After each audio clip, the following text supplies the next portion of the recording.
Good evening. Glad to see lots of spaces out there for Forrester Lecture. Welcome back from spring break. My name is Professor Matt Webb. I teach in the film program. Just glad to have you all here tonight.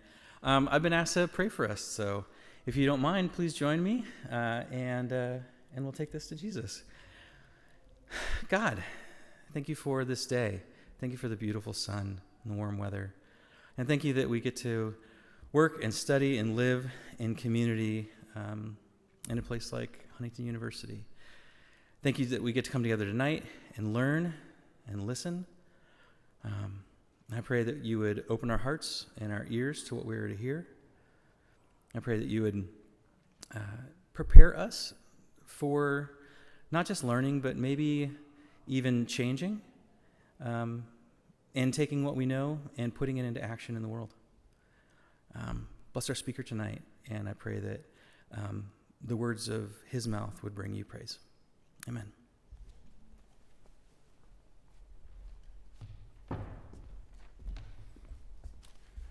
So I'm Luke Fetters, Vice President for Academic Affairs, and again, I'll welcome you to the Forrester Lecture. Tonight's Forrester Lecture is presented by Dr. Lovin, the Carrie M. McGuire University Professor Emeritus of Ethics from Southern Methodist University, where prior to his retirement, he served as Dean of the Perkins School of Theology. He received a BA from Northwestern University, followed by Bachelor of Divinity and PhD degrees from Harvard University. Dr. Lovin began his career on the faculty of Emory University's Candler School of Theology and later taught at the Divinity School of the University of Chicago. Along the way, he also served as Dean of the Drew University Theological School. Dr. Lovin has served as president of the Society of Christian Ethics. He's been named the William H. Schneid Senior Fellow at the Center for Theological Inquiry, and he received a John Simon Guggenheim Fellowship recognizing his outstanding scholarship. Dr. Lovin's scholarly interests have focused on moral theology. He has published several significant books on Christian ethics, and I was introduced to his work when my son Piers shared with me a brief book that Dr. Lovin wrote in 2022 entitled, "What Do We Do When No One Is Listening?" In the book, he explores the role of the Christian and the church in the polarized political landscape such as we find ourselves today. The book made such an impression on me that I bought copies of it to share with family and friends. And when we were scheduling Forrester Lectures for this year's series, I was pleased that Dr. Lovin graciously agreed to visit our campus this evening. So please join me in welcoming to the Zerker Auditorium stage for tonight's Forrester Lecture, Dr. Robin Lovin.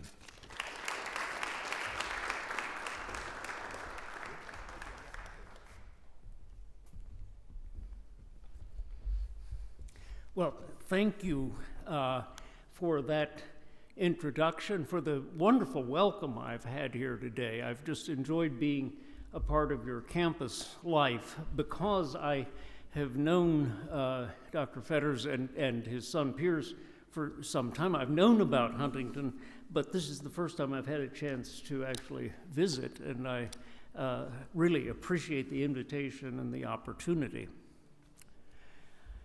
I suppose the other thing you can tell from the introduction is that I graduated from 8th grade a long time ago. But even if you completed your 8th grade education rather more recently than I did, you've probably noticed that politics today is not quite the way it was described in your 8th grade civics class. Now, in my 8th grade civics class, anyway, Mr. Bruner taught us that democracy is built on compromise, and that people who want very different things figure out how to adjust their demands so that they meet somewhere in the middle, where they can get a majority of votes and actually get something done, even if it isn't exactly what either side wanted. Recently, however, political strategists have come up with a different approach. Instead of trying to find a meeting place in the middle, one thing you could do is rev up your base, as we now call it, the people who strongly agree with you and who agree with you, in fact, so strongly that they're not interested in compromise. But in an environment like ours, where the voters are pretty evenly divided between two parties, if you can build up the enthusiasm of your base just slightly, if you can discourage the other side enough that some of them don't show up, if you can increase the numbers of your base just a little bit, you may be able to secure a small majority that will stick with you across many issues and through several different elections. That seems to be the way the system works today. It's what we learn when we follow social media and network news, though it's not quite what was on your civics test. What we see today is what we call polarization rather than compromise, so that we're occupying the ends, the extremes of the spectrum and trying to identify ourselves with those possibilities. Question becomes whether this polarization is the future of politics, or whether there's a larger frame for the picture that would help us understand how we got here and where else we might go. What I want to suggest tonight for a few minutes, unlikely as it may seem in our current situation, there's an ancient connection between ethics and politics that may offer some new ways of thinking. Now, I've learned in recent years that when you announce that your topic is going to be virtue and politics, most of the audience will look at each other a little bit and, you get the impression they're waiting for the punchline. But I'm serious about this.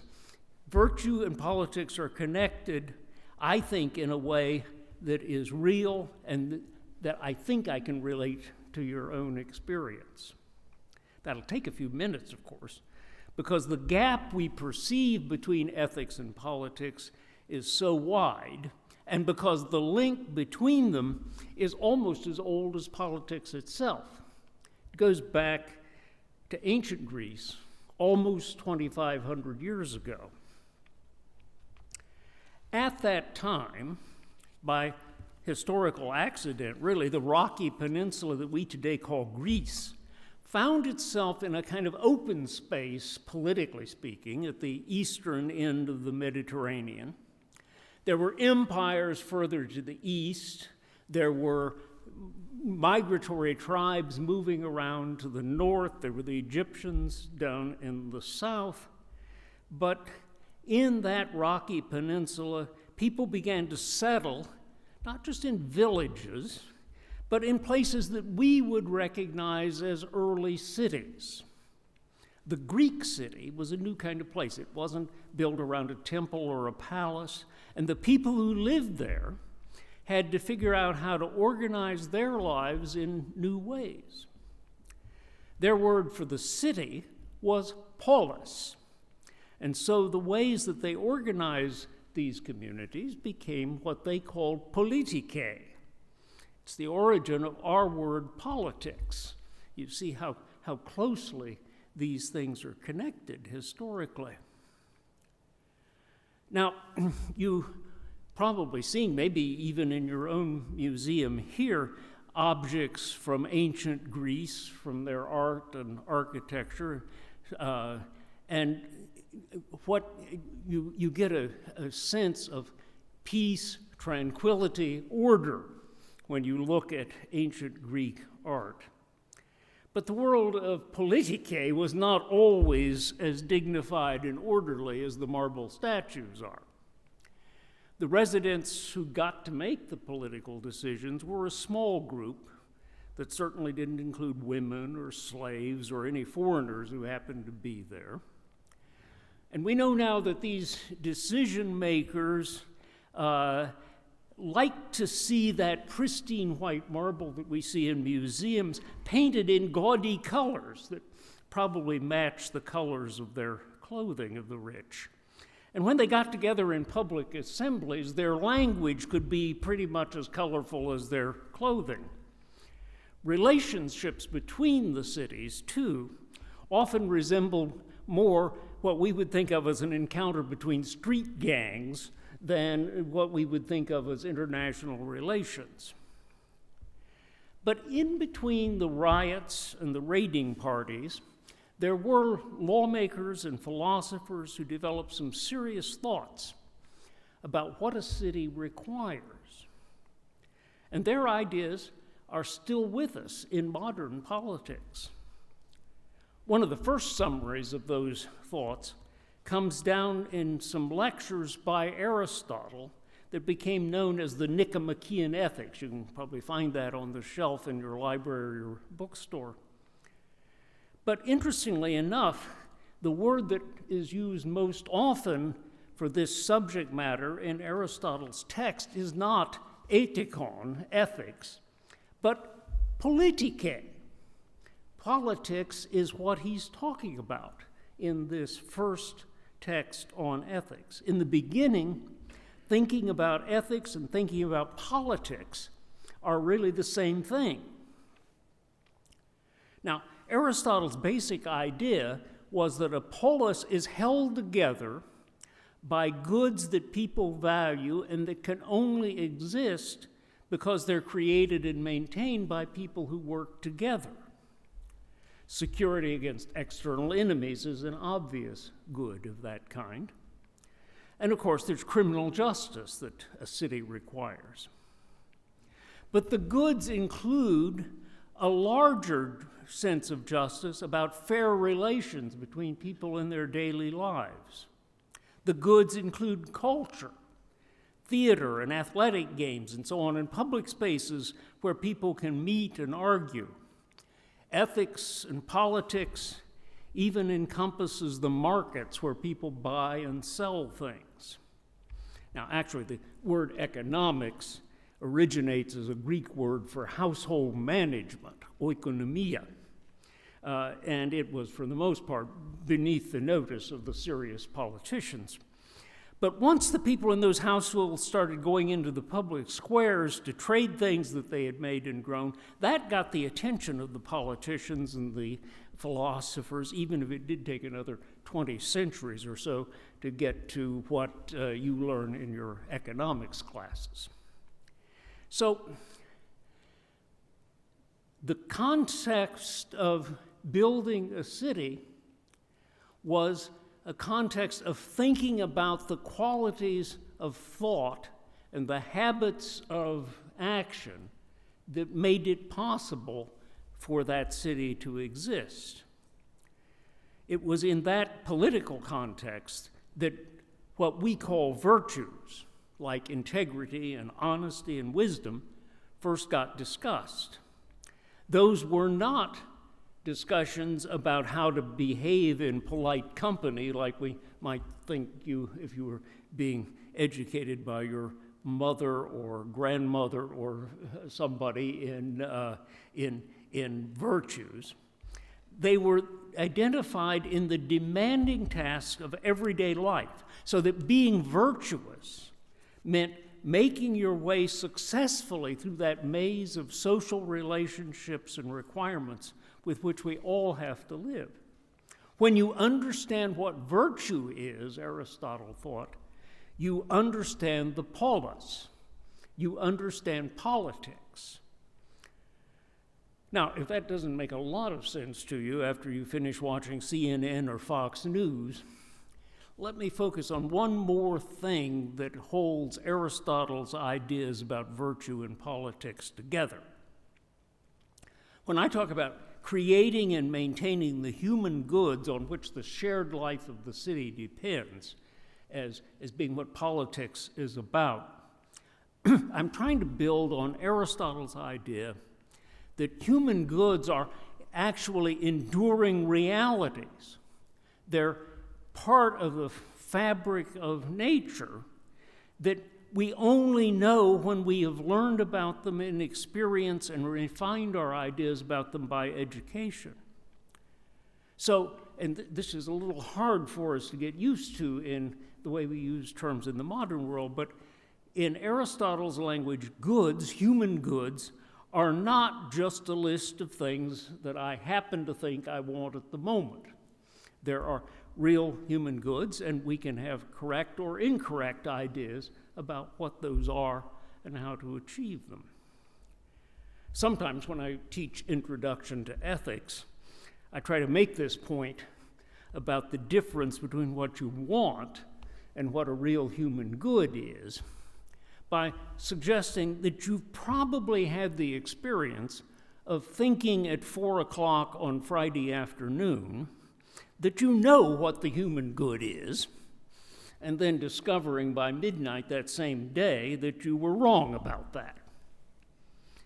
Learning often takes longer than that in the life of a city, but what may have happened to you on a Friday night is a reminder that the human good, again, is not just what we think we want. There are real human goods, and we have to learn what those are in our experience. I could add, in addition to that Friday night story, that how your friends talked you out of that mistake on Friday night and got you home safely may have been your first experience of politics in the Greek sense. So politics is only possible if there is a real human good that we can know and if we can work together to achieve it. Otherwise, there are only transactional trade-offs by which we strike bargains to get some of the things we want now sometimes.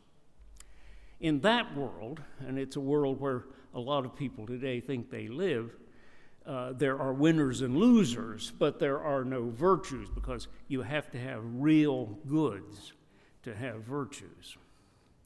Achieving real human goods, becoming a good person, is about developing the habits that get you to those goods and enable you to sustain them. Some of these are quite specific, like the dexterity of a craftsman who does good woodwork, or like the skill of a ship's captain, or the strategy of a general who knows how to deploy his troops against a Persian invasion, all very specific examples of virtue that Aristotle would have known.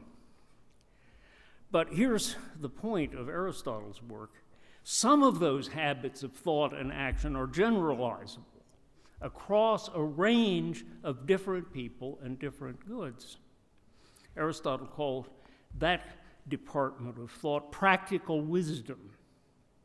And the virtues that are part of that wisdom are the virtues he was most concerned about.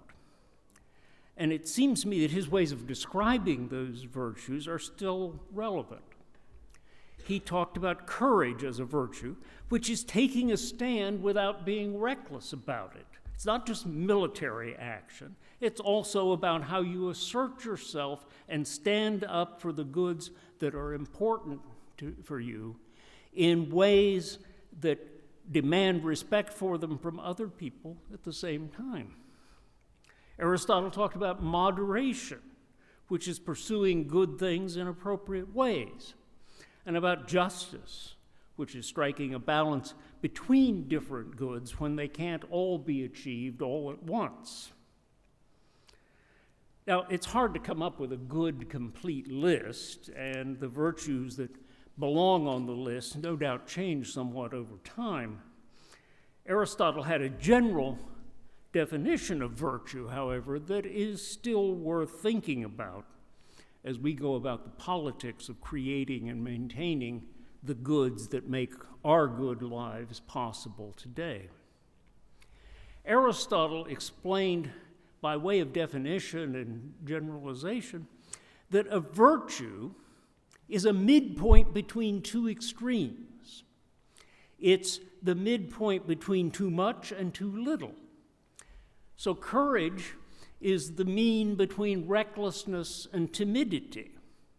Moderation is the midpoint between too much of a good thing and being afraid to use the goods that you actually have available.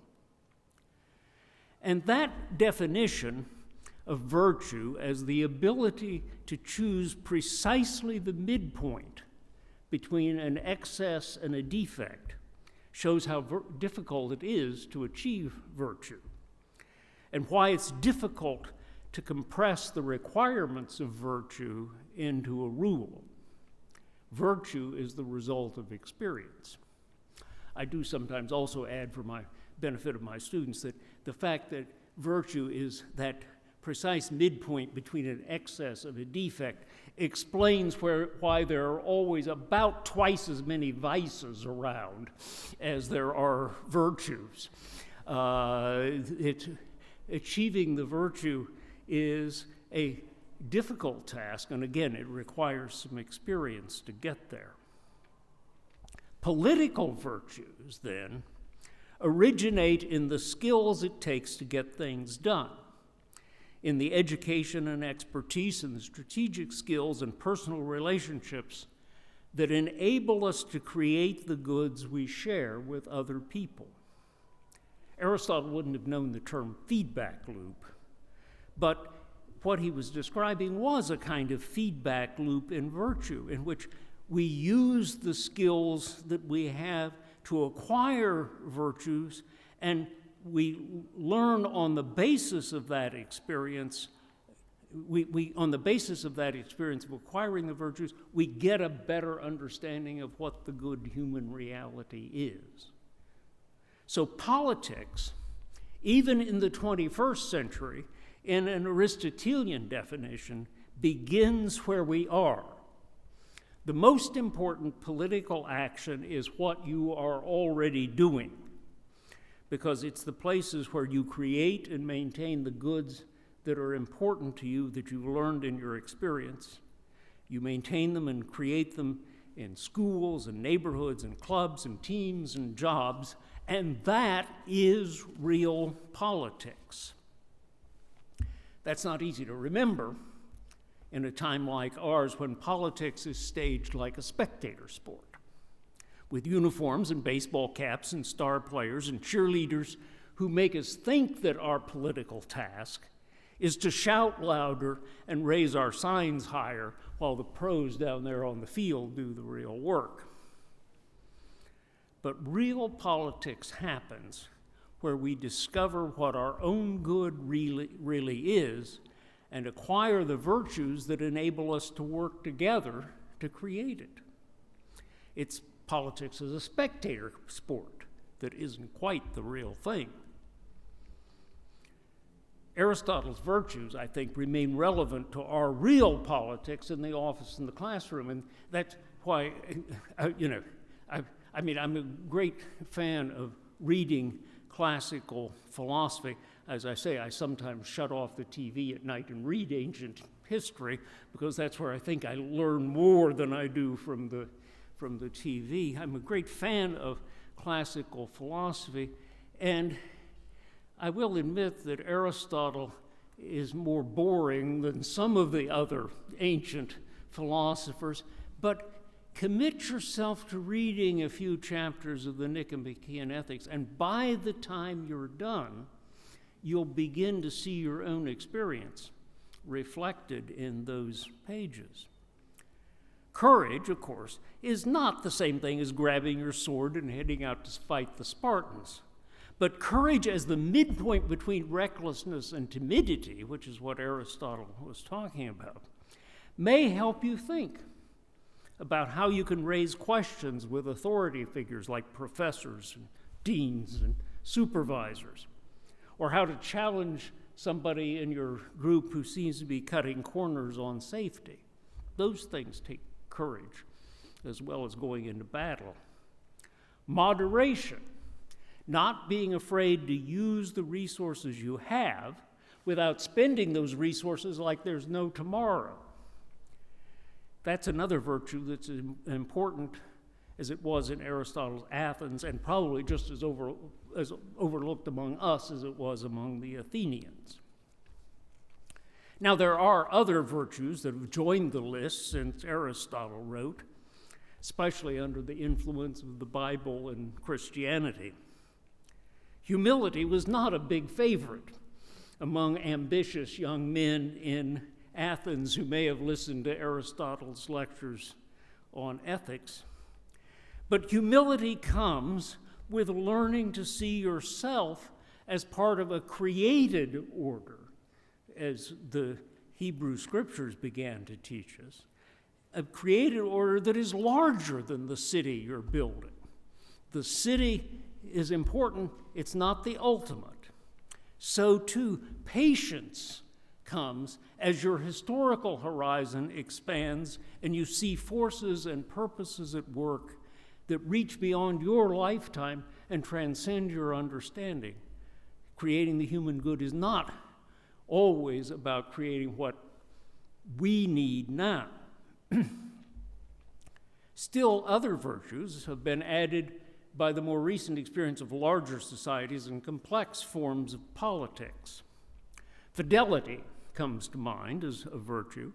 We've learned that as we have learned the importance of covenants and constitutions and what the philosophers call social contracts. And with those new forms of political relationship has come a virtue that we might call respect, meaning both self-respect that asserts our own dignity and respect that acknowledges the dignity and freedom of other people. That's a distinctively modern kind of virtue that maybe wouldn't have been recognized in the ancient world. Americans, of course, have not always been so good about practicing those virtues, ancient or modern. But those virtues mark aspirations that have shaped our politics and our personal lives, and they continue to influence the global development of human rights and international law. Well, now that's a very short history of virtue and its place in Western thought. Gets us most of the way from Athens to the present, but it stops just short of a couple of virtues I want to talk about that are also required for the global conflicts and polarized politics that we're facing today. We are, as at this point in the lecture, back in the 8th grade civics class where I began. We have a somewhat idealized picture of how things are supposed to work. I hope a more complicated picture than we started with. But difficult questions continue to arise when we go from the world of the civics class to the world, especially as we now experience politics. To start us thinking about that last step, I want to focus particularly on a virtue that I will call responsibility. It's an old word, but, and like the rest of our virtues, it isn't a new idea. But responsibility has a special use and a new relevance in contemporary politics and ethics, because responsibility speaks both to accountability and to empowerment. We are accountable when we're held responsible for the results of our actions. And we are empowered when we take responsibility for bringing about some specific good that our community needs. The German sociologist Max Weber explained responsibility in contemporary terms at the beginning of the 20th century in a lecture that he titled Politics as a Vocation. He was speaking to a university audience in Munich at the end of the First World War, as the imperial system of politics that they had known for their whole lives and that had dominated Germany and Austria was breaking up. And Weber's key point in that lecture about politics as a vocation is that a political leader in the modern world needs an ethics of responsibility, which Weber contrasted to what he called an ethics of ultimate ends. Think about those two terms. I'll try and fill them out in the next few minutes. Weber was a very good historian, so when he contrasted political responsibility to the ethics of ultimate ends, he liked to hark back to the Reformation in Germany and to the conflicts between or the radical reformers who were sometimes quite violent, as well as peaceful groups like the Mennonites, and the Calvinist work ethic that carefully built a society together. Weber, you may know, was the author of The Protestant Ethic and the Spirit of Capitalism. He definitely was on the side of the Calvinist in that battle of ideas. That made sense of a period in history, and it was probably a good way to have a lecture idea that wouldn't create open conflict within the audience. But I don't doubt that as Weber described the contrast between the Radical Reformation and the Calvinists, that his audience also heard him speaking to the immediate experience of mobs in the streets of Munich during the revolutionary period through which they were living. Mobs who were agitating for a socialist revolution like the one that Lenin had just led in Russia, or who were stirring up the beginnings of German nationalism that would become Hitler's Nazi party in the next decade or so. Weber died a couple of years after giving this lecture, so we don't know exactly what he would have thought of the outcome of these events. But it's certainly true that the conflict between an ethics of ultimate ends and the ethics of responsibility was a live political issue in his time. Weber was rejecting all of those ultimate ends in favor of a politics built on the details of current conditions, built on politics that didn't try to fix everything at once and didn't project its solutions into the future further than those who were proposing them could see. If you're Lenin, you see, you believe that you know what the course of history is going to be like, and you can take people immediately to the end. Weber's idea of responsibility had a more limited view of what human beings can understand. A responsible politics knows that there will be unintended consequences, that there will things that need to be fixed and have to be fixed again, sometimes by undoing the ways we fixed them the first time. In the uncertain times in Germany in 1919, excuse me, I'm going to take a little drink of water here. In the uncertain times in Germany in 1919, there were many people who felt threatened by events and who wanted to take to the streets and demand revolutionary change. Those who felt called to political leadership sometimes thought that political leadership meant that they should be out there in the streets in front of them. But politics as a vocation, as Weber outlined it, demands a different kind of leadership. Politics, he said, is slow boring through hard boards. Not very glamorous, and it never gives you everything you want.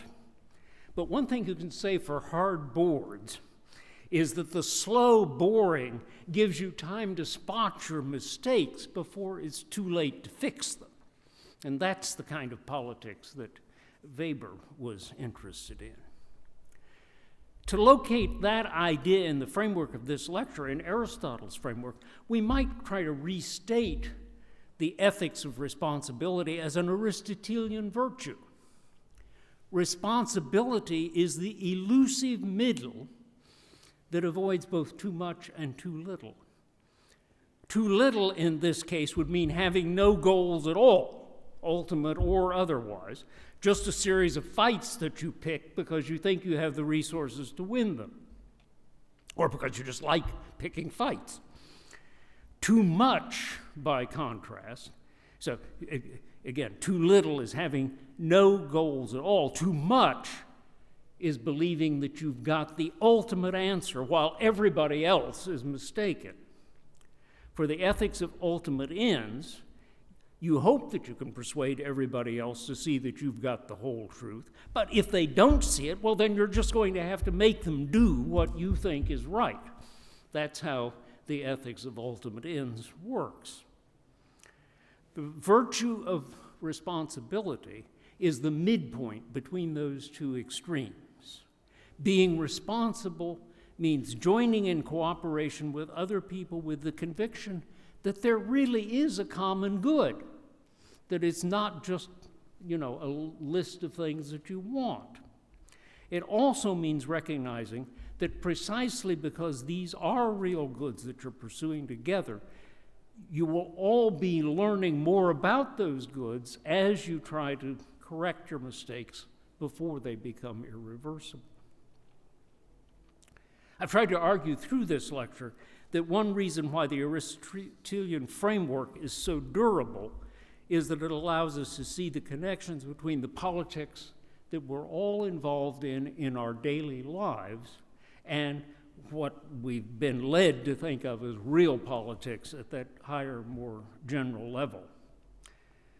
The scale is different, but the required virtues, both, on campus and in Washington, D.C., are analogous. Whether you're working on a group project in history in your class here in Huntington, or you're trying to make history in Washington.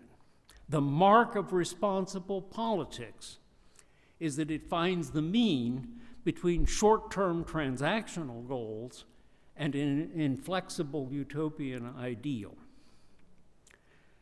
But when politics at the national level becomes a spectator sport, we prefer the excitement of the two extremes over the slow boring through hard boards.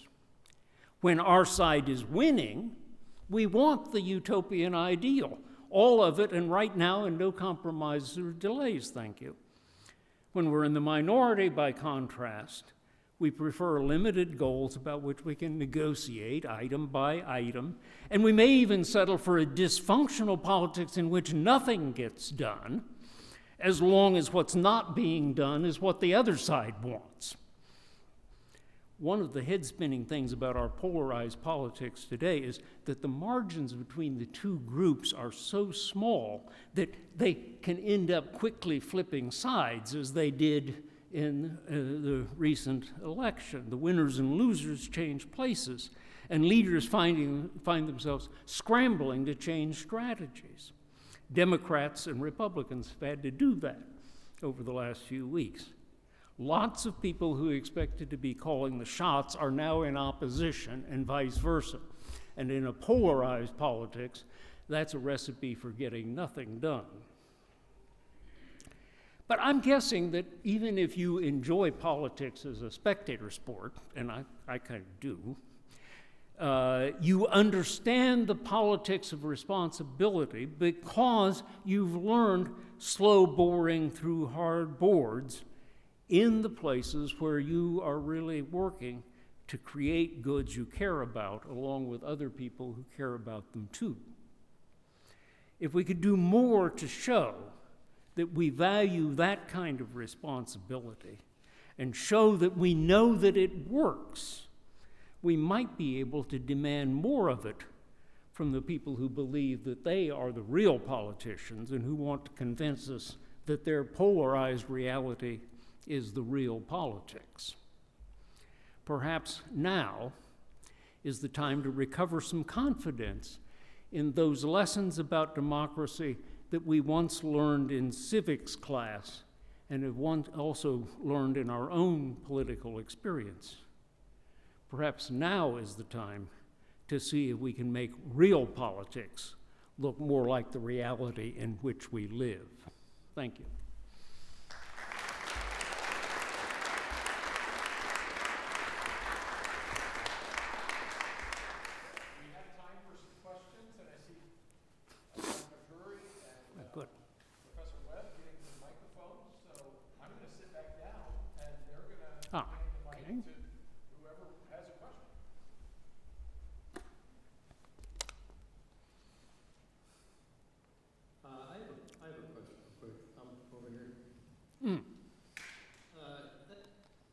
Last note you sounded about reality is something I'd like to hear you talk a little bit more about, because we seem to have moved into a new era where it's difficult for people to sift through lots of misinformation, disinformation, and agree on what actually is reality.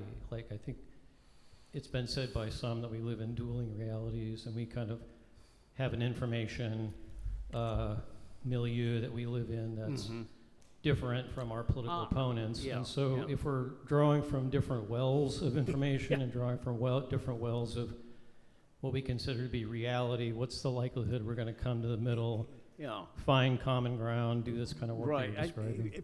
Perhaps another way to say it is, although we think with that polarized reality that one side or another, represents the reality that we hope is there or we believe is there, or we trust them more than the other side.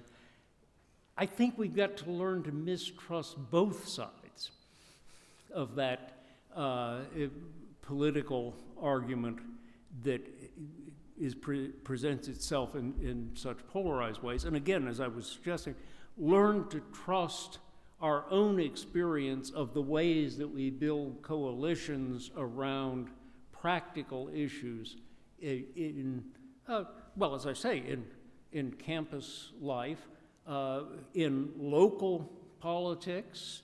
I spent part of last week in Boise, Idaho, with a lieutenant governor who is mostly a cattle rancher. And he certainly takes a more conservative approach to politics than I would, but I can understand his politics because we can talk about the ways that we are both trying to create good things in the particular institutions that we work with. I'd never, until last week, sorry to report, had a lieutenant governor ask me for reading suggestions from Aristotle, but it happened in Idaho, and I at least see that as a sign of hope. This touches a little bit on Dr. Webb's point, but thinking about ethics and politics, you're focusing on Aristotle.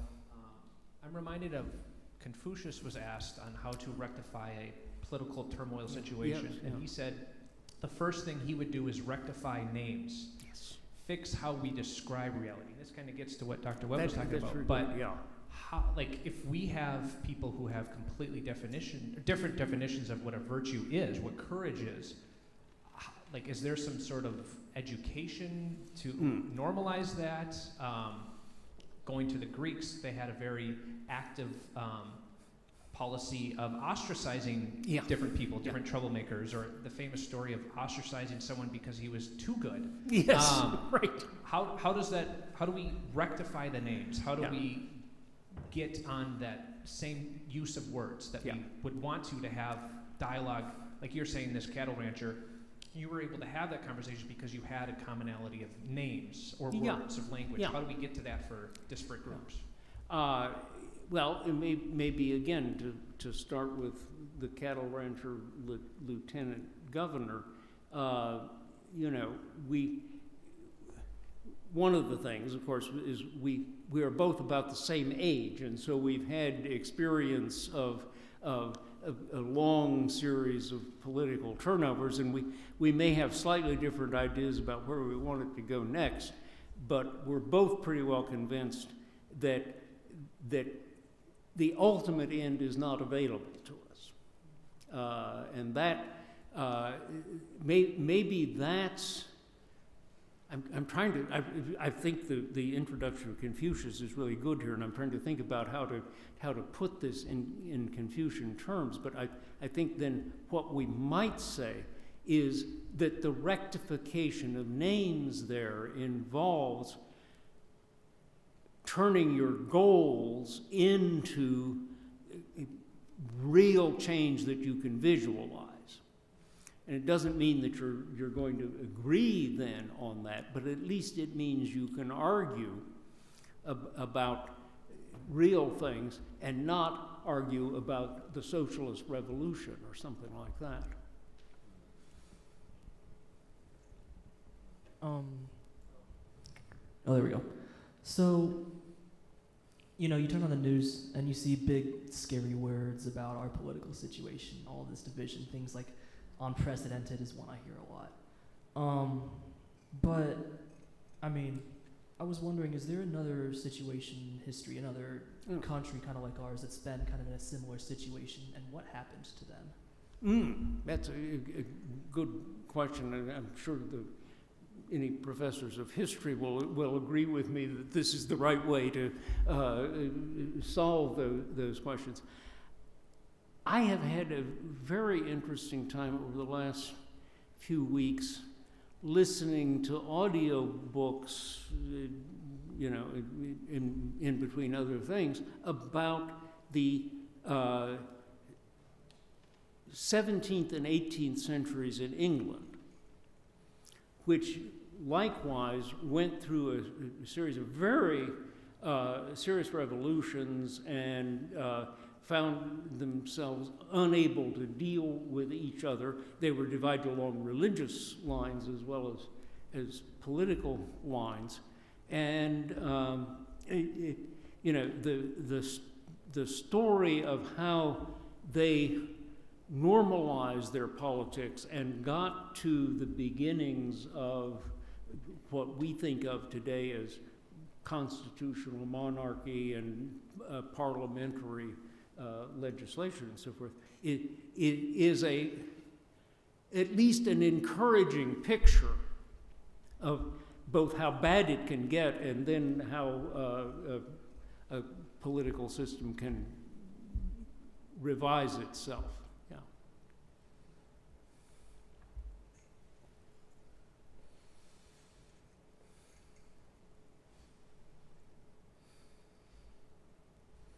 Right. If there are no further questions, let's thank Dr. Lovin for being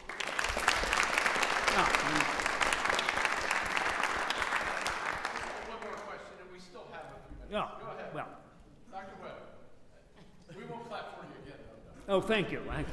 I like the idea that politics is about like solving these problems and being very practical, but some of our problems are kind of over the horizon in their maturation. Yeah. So, you know, we've been, you know, hearing about cathedral thinking. We need to be sort of imagining that the problems we're solving now are conducive to some sort of long-term benefit. Mm-hmm. Can you talk a little bit about that?